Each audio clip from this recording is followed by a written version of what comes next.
Сегодня в Институте точных наук информационных технологий проходит День первокурсника в стиле кинопремии «Золотой человек».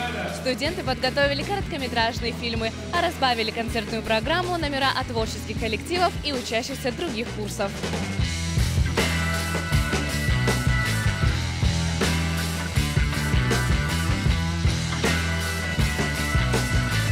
У нас было просто много разных идей. Мы такие, ну что, во-первых, у нас есть некая традиция, всегда первокурсники снимают всякие видеоролики. Поэтому, в принципе, киноиндустрия, почему бы и нет. У нас сегодня короткометражки.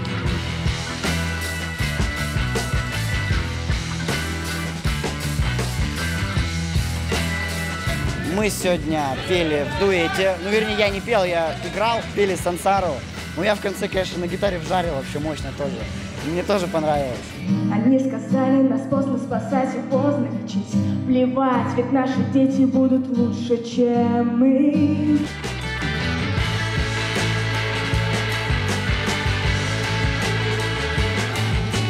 У меня пришла идея сделать что-то вроде 6 кадров, даешь молодежь, наша Раша, только с вырезками из фильмов, с самыми популярными сценами.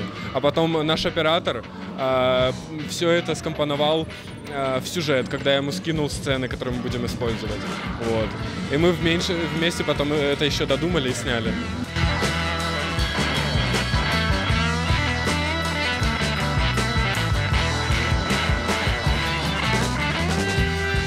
Мне понравилось, как первокурсники сделали пародии на некоторые фильмы. Было все очень здорово.